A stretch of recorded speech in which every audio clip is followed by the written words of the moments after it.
Coming up on this week's episode of Check Your Balances, we talk about backdoor Roth conversions, I-bonds, and dogs for some reason. Stick around. That's coming up next. Check Your Balances is a show produced and owned by Craftwork Capital. The views expressed by the hosts and their guests are personal opinions and should not be considered personal financial advice or the opinion of Craftwork Capital. All investments have risk and may lose money. Consult with your financial advisor, tax preparer, or attorney prior to implementing anything discussed, and please do not use this show as the sole basis for financial decisions. Welcome back to another episode of Check Your Balances. I am Ross Anderson, joined as always by my friend and co-host, Dan Maseka. Good to see you, bud. Good to see you. Today, I'm not in crooked crab gear. I've got my good old Craftwork Capital shirt on, so I'm trying to switch it up for the viewers out there. That's funny. I was actually just going to comment on that. We hadn't talked about it before the show, but I was proud to see you actually rocking our swag instead of just the brewery today. Yeah, I've got some Craftwork Capital and Check Your Balance swag. I've got my mug sitting right here. Someone did claim one of my extra mugs. I need to ship it out. Now I'm pulling a Ross and sitting on that mug because I don't have a good box to send it in. The wine keys, very prompt, but now I've been thrown for a loop with the mug request. Yeah, you've really improved the wine key shipping operation. I still have the boxes, so if I see you physically in person, I can get you what you need to ship a mug, but we didn't transfer all of that inventory over to you when you started shipping the wine keys. So now we're in a delay situation again with the final remaining mug that we need to ship out. Yeah, you're not that far from me in all likelihood, but you may as well be on the other coast. We see each other so infrequently in real life. I mean, yeah, we talk every single day almost, but it's basically an hour in between us and much worse if there's traffic. So yeah, it's not that necessary for us to get together in person, even though we do this show every week. Yeah.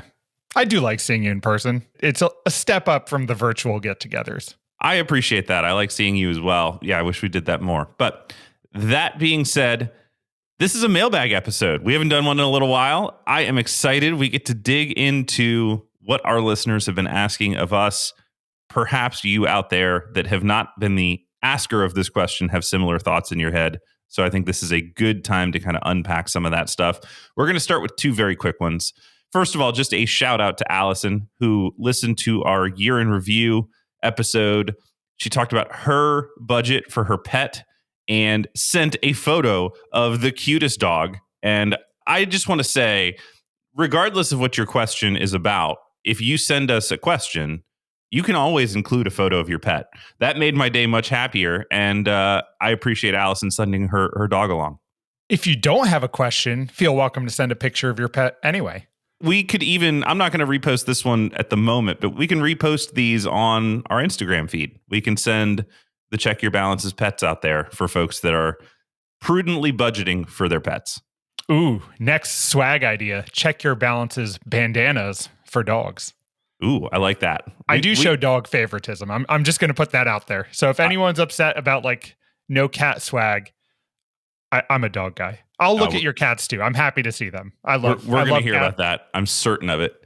That's okay. Fun. Next one, really quick. Our friend Ed, who's a longtime listener, mentioned that we talked about a 5-year strategy on how to produce income and couldn't find that in our episode list. And I think it's because it's got a unique name. But Dan, can you talk about where to find our 5-year income producing strategy? Yeah, so we posted that on September 20th of 2023. It's called Carve Out versus Dividends, Portfolio Income Showdown. And that's where we address the 5-year carve out that we're talking about. Yeah. So that is a kind of a core thing that we talk about is that carve out strategy and how to use it. That is a big part of our practice. It's kind of a complicated topic, but we did our best to cover it as part of the show. Okay, let's get into a question that we're going to have to take a deeper dive into. This comes to us from Greg, who, by the way, Greg, he uses one butter knife for peanut butter and jelly sandwiches.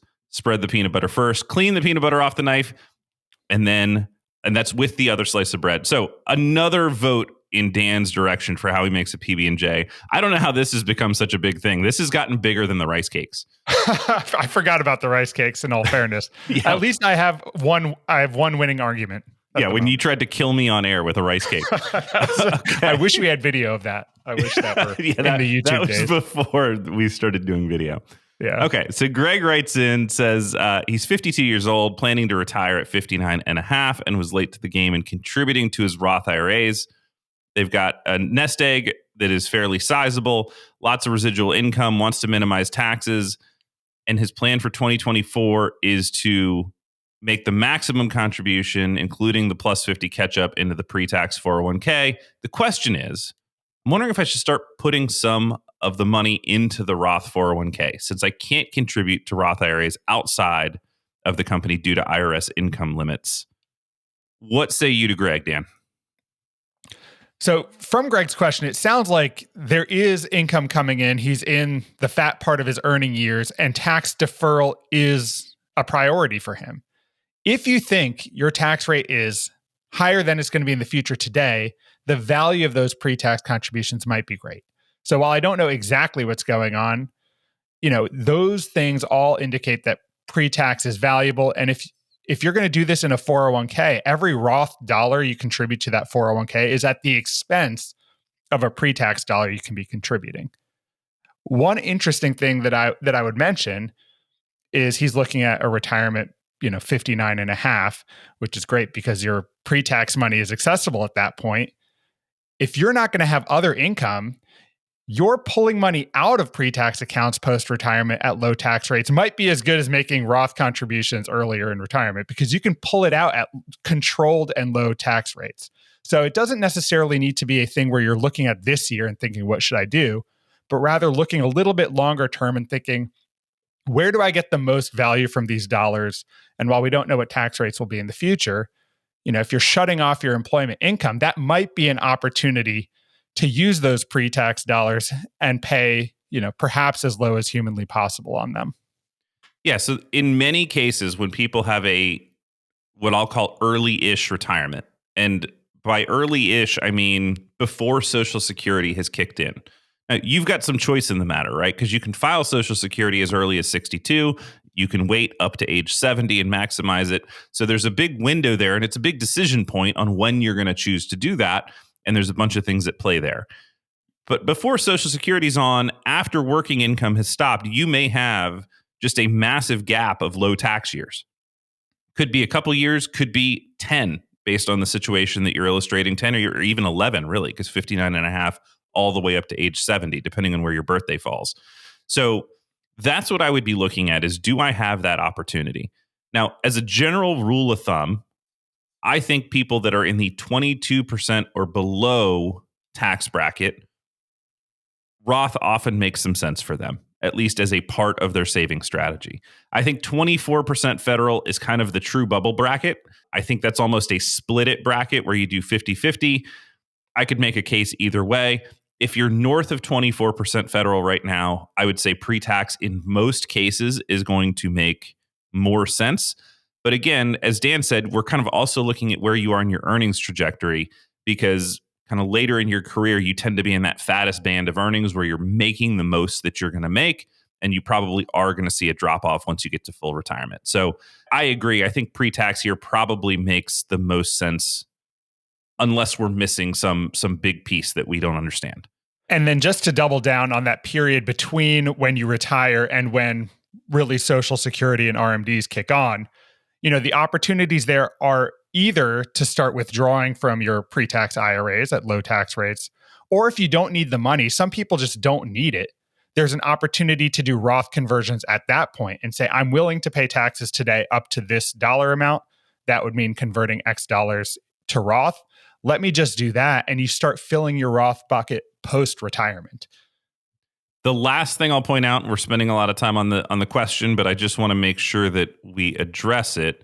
So he says that he's got an income limit, which is great. So he's making too much to contribute to a Roth IRA.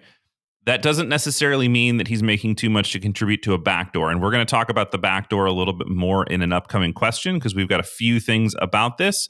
But a backdoor Roth IRA is still a possibility, even if you are over the income limit. It depends on what your other IRA structure is and where you've got other stuff, but we are going to spend some more time on that later. Look at that beautiful segue, Ross. It's like we planned that out. Yeah, it's like we lined these questions up and did the minimum amount of prep for our show today to make sure that this was very, very slick. Which we didn't even do, for the record. This was just very convenient for us. Correct. This comes to us from Tim, who also believes only one utensil is required for a PB&J. This is in all of our emails now. I love it. I love it. All right. So Tim writes in, longtime listener, second-time emailer. 2023, he did a backdoor Roth IRA for himself and for his wife. He's got a 457. She's a sole proprietor, LLC, and contributes to her Roth 401k. Tim forgot that his wife's got an old SEP, self-employment pension. That's basically a small business IRA plan. Hadn't contributed to it for years, has significant money in it. He did a backdoor Roth IRA in 2023 and says, now I'm pretty sure it was a mistake and I'll be subject to the pro rata rule. Bad news, Tim. I believe that you're correct. Okay, so here are the questions. Number one, we'll take these in order. Number one, is there any way to undo this? The backdoor Roth funds are still sitting in cash and have only made pennies in interest. She has not fully funded her 2023 individual 401k yet, if that makes any difference. Dan, can you undo a backdoor Roth conversion at this point? No, I believe you can no longer undo Roth conversions, period. So we're stuck with that. There used to be a rule where you could back it out. People were using that pretty liberally. I believe that door has been shut. I believe so too. So this is what we have now. We have a Roth conversion that was completed. The next question is, if you can't undo this, is there anything to do besides telling your CPA? I think that's a great start. The good news is there's no problems. It's just we had an unintended consequence of making this transaction in which the pro rata rule would apply. We're going to have to pay some taxes on the pre-tax portion that was deemed to have been converted along with the after-tax contribution that you made to the IRA. Okay, if anybody's lost, let's just zoom out one more time and talk about the pro rata rule. I think we talk about this a lot. Good idea. And if people are tired of hearing us talk about this, I apologize, but I think this is a major point of confusion, so I'm just going to slam into it, okay? I've also come across this like 10 times with clients this week. It is always something that people talk about because backdoor Roths are such a common strategy to pitch people. Correct. Yeah, it's a common thing. We just did it, by the way. A question ago, we pitched it as hey, maybe you should think about this. But here's the consideration. If you have any other IRA dollars for the individual that you're trying to do a backdoor Roth for, any other IRA dollars that are pre-tax, then what you have to do is a proportion of after-tax versus pre-tax dollars. And so I think the easy example is if you had 95,000 pre-tax dollars and 5,000 after-tax dollars, right? So 5% of your total IRA money is after tax.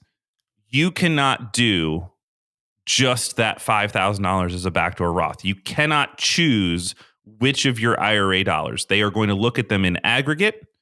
So 5% of your backdoor Roth conversion, or any Roth conversion for that matter, is going to be considered after tax already. So if you do a Roth conversion of all of it, you can convert every dollar, by the way. You can do the whole $100,000 in this example. 5% is not going to be taxable in the year that you do it. 95% will. That's the pro rata. It doesn't matter if they're in separate accounts. It doesn't matter if one is a SEP IRA and the other is a traditional IRA and the third one is a simple IRA. We are looking at all of your IRAs in aggregate. Do you have pre-tax dollars and do you also have after-tax dollars? That's the key. Which leads us to the third question. So if this is the scenario you face, what can you do to facilitate backdoor Roth conversions in the future? So in this scenario, there's a SEP IRA out there, which is what's making this pro rata rule an issue.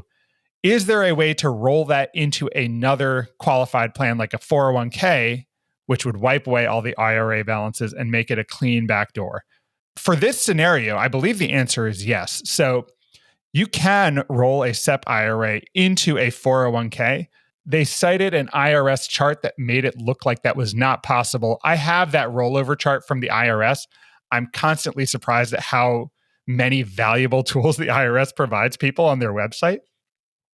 If you look at the SEP IRA line and follow it across, there's a section that explicitly states 401k, but it's only listed under the designated Roth column. So they're talking specifically about Roth 401ks, which you cannot directly roll a SEP IRA into. But the place that would cover just regular 401k plans is under a header called qualified plan. And if you find the intersection of SEP IRA and qualified plan, the answer is yes. You can move those balances into the solo K and then have a clean slate for backdoor Roths for your wife. That means the solo K has to be willing to accept it, which most of them will be.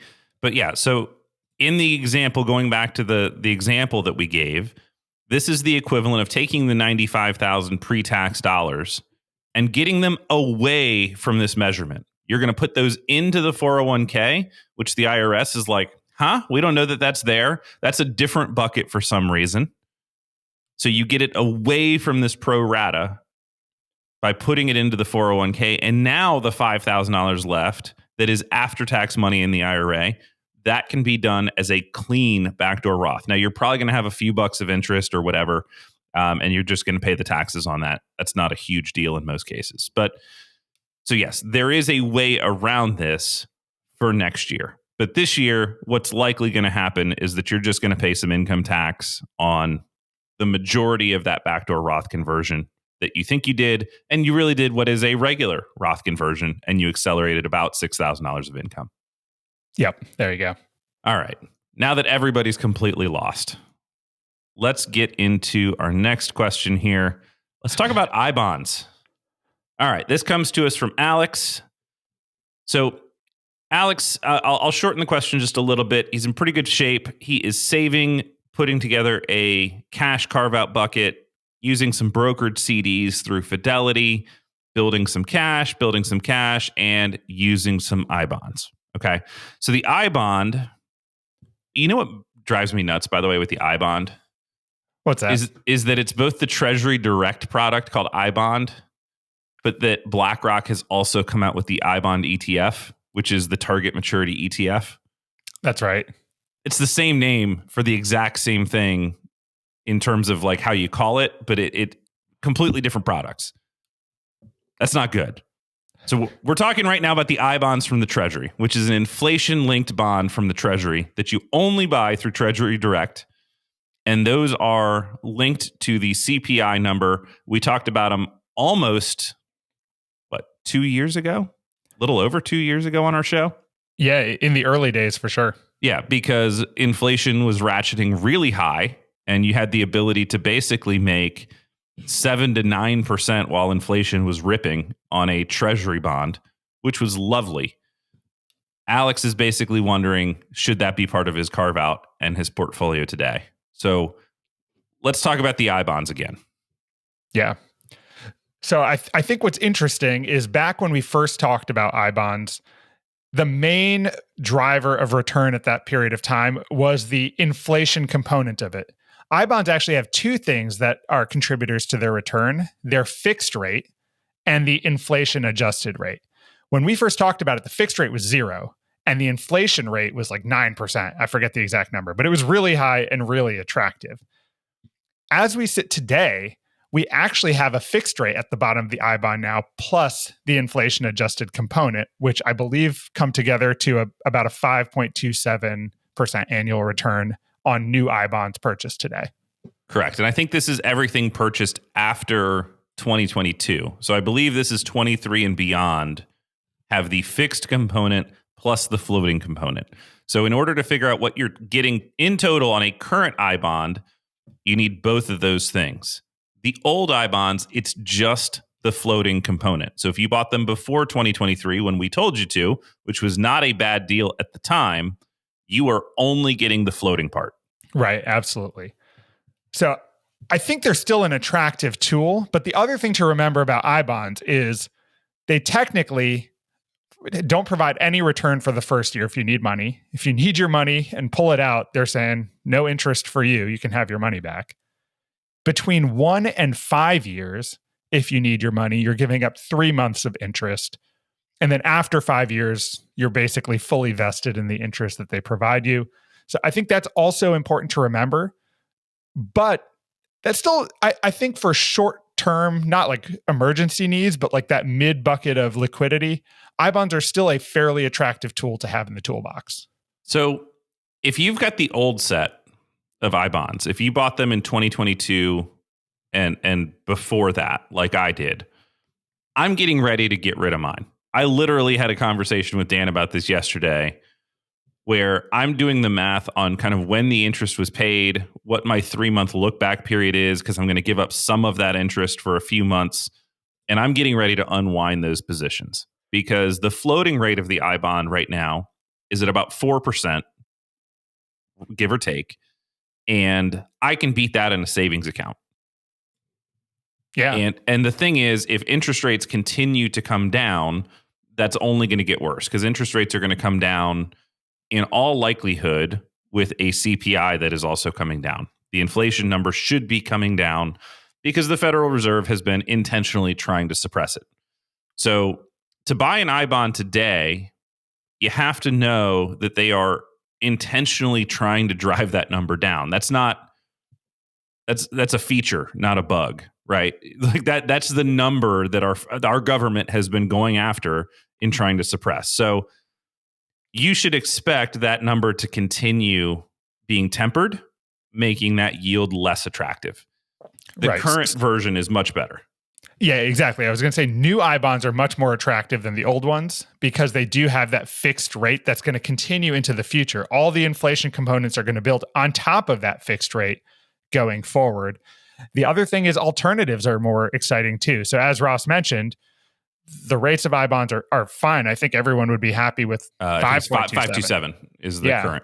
Yeah. But you can also buy, safe products out there in the market at banks that are generating more than that without having to risk 3 months of interest at maturity. So I just pulled up a random bank that I go to as a benchmark for a lot of just going interest rates.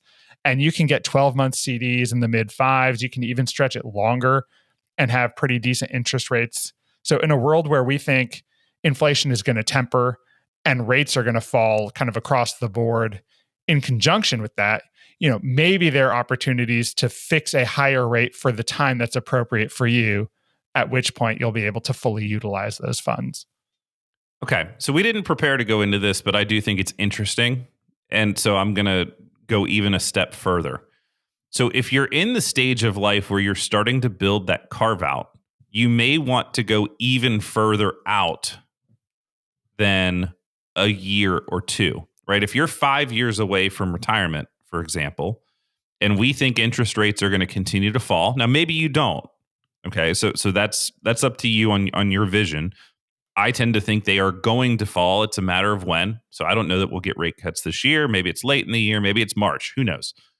But if you think interest rates will keep falling, then what you would want to do is lock in the highest rate for as long as you can today. That's what you're not getting on the I bond, right? Is the I bond is going to float. It's going to float down pretty immediately. And so if you were looking and saying, okay, well, I'm going to retire at the end of 2026, then I would be looking at a product that's going to go out further, maybe to that end of 2026.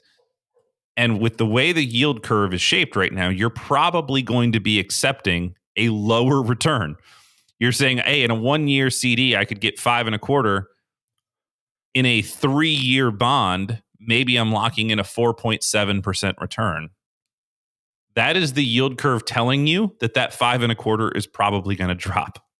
Exactly. Right? So that's really important. The reason you're getting more in a short-term rate than a long-term rate is the expectations that are being baked into the market. And so you might be able to say, hey, on this safe money, I'm going to lock in a rate of return right now that's 4.7%. Maybe that's not as attractive as what I could get overnight, but I'm locking it in for 3 years, where maybe a year from now, we're talking about a 2% bond yield environment again. Who knows? Again, that's not really my prediction, but I just want to talk that it's not illogical to go further. A lot of people will look at that highest number on the chart and say, well, if I can get 5.25 for 1 year, why the heck would I ever take less than that for a longer period of time? And it's because you're locking in that return rate for a longer period of time. It's again, that presses people's logic. But if you could go back to the 80s and buy bonds, long duration bonds at 8 or 9%, even though you were getting 15% in a savings rate or whatever crazy number it was. That's why that would make sense, is that the 90s are coming. The low rate period is coming, and you could have locked in that incredible return for very long periods of time. So that's not illogical when you're looking at this. I tend to be less excited about buying an I bond today. Yeah, I'm with Ross. I think timing up cash flow needs is really the driver of your safe money strategy. And speaking to what he mentioned about buying, bonds in the 80s, my first job was as a banker at a bank. And I just remember doing a lot of CD rollovers or rolling CDs to the next rung of their ladders. And people had CDs rolling off at like 6, 7, 8%. And every time I was just shocked at these high rates, because even then the interest rate environment was like nothing. They were rolling into sub 1% CDs from there. And everyone was kicking themselves saying, I wish I would have bought longer duration CDs. But, who can tell the future? Yeah, I mean, you've got to have a view, right? Like every single financial product that you enter into for any reason is a combination of your circumstances and your views, right? I mean, that's it. That's all it is like, what do I think I need? And then what do I think is going to happen? I don't know that people view it that way. I think they go to the bank and they say, what's the highest rate I can get, right? And I don't think they understand that they're expressing a view when they make that purchase. But obviously, people can have some buyer's remorse when they're going through that rollover process. For sure. All right, we've got one more. Let's get into one last question. I think this should be a fairly quick one. This comes to us from Brian. He wrote in back in December. This is how long it's been since we recorded a mailbag. Brian says, the Federal Reserve hasn't raised interest rates since July, but mortgage rates are starting to drop. Why? Is there a historical average mortgage rate? What do you say to Brian, Dan? Well, so mortgage rates are also built on a couple different things. So one is expectations about the future. So as Ross mentioned not very long ago, there is an assumption that the Fed is going to start decreasing rates perhaps this year. We'll see if that actually happens or not, but that's what people believe and a lot of people are predicting. So mortgage rates are responding to that in part, that there is a belief that rates are going to start coming down. Banks have responded accordingly.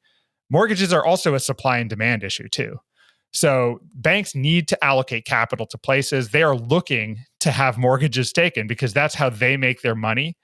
So to encourage people to take out loans, they need to find a sweet spot where people are going to feel willing to do that. And if rates have been too high, we've seen this. People have just exited the marketplace in some regions because it's just unaffordable to do so. So I think that's a component as well.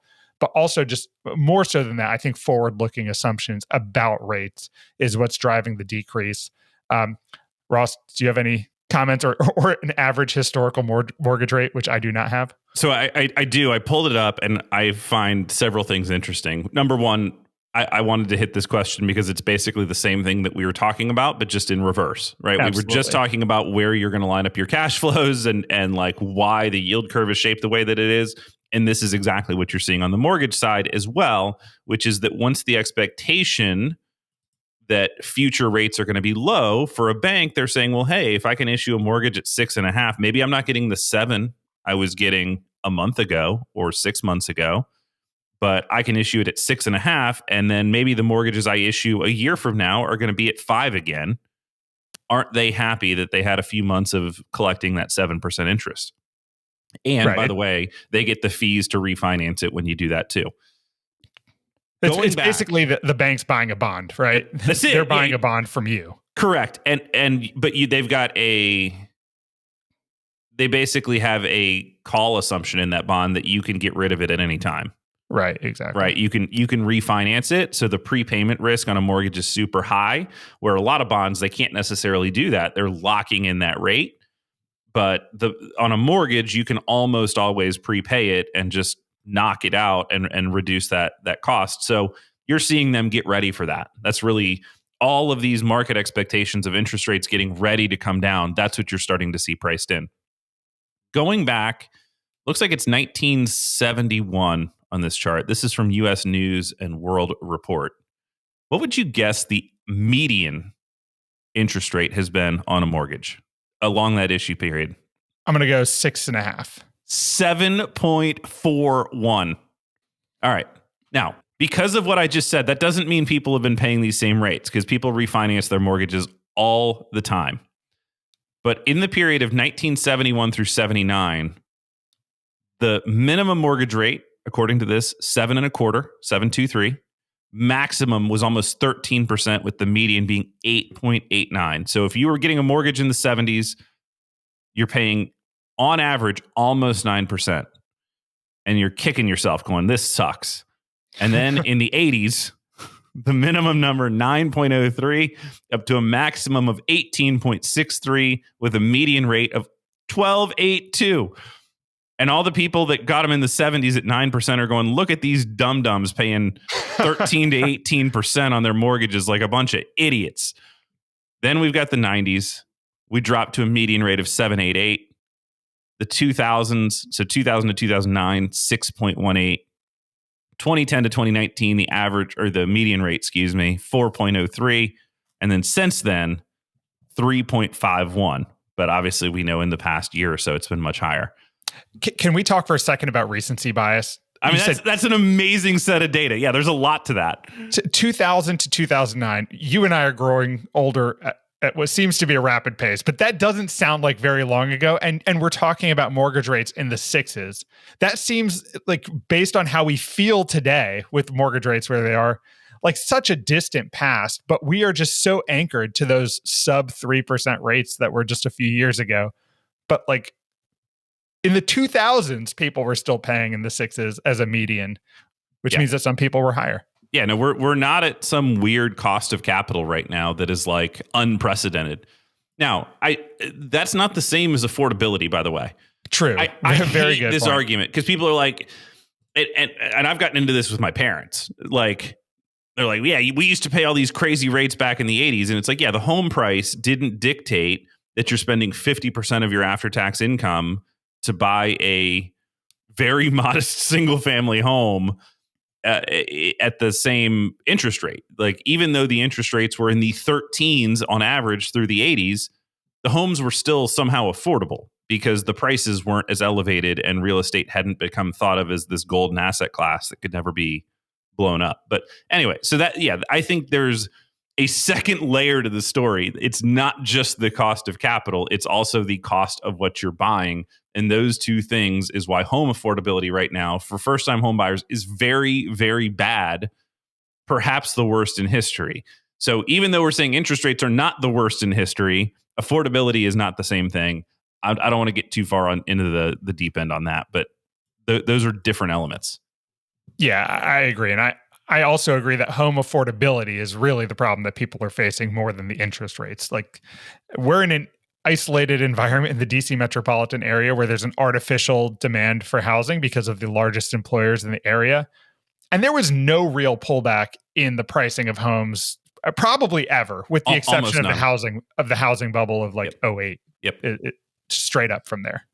Yeah, no, this is a weird pocket of the country that we live in. But I mean, even nationally, I think people believe in home ownership. And then you've also had these kind of third-party buyers. Anyway, I think there's going to be a lot more for us to talk about on that down the line, especially if the bill to force kind of hedge funds and institutional buyers out of single-family homes gets any traction. That's for another day. There you go. I'll be there. we appreciate everybody that wrote in. These were some really good questions. There was a lot of meat on the bone for us to kind of get into here. I hope we haven't completely lost your attention. We appreciate everyone that tunes in every single week for us. If any of this was interesting to you, if you've got other questions, write in, send us pictures of your pets, send us your questions, send us your thoughts. Check your balances at outlook.com is the email address for the show. We're going to catch you all next week.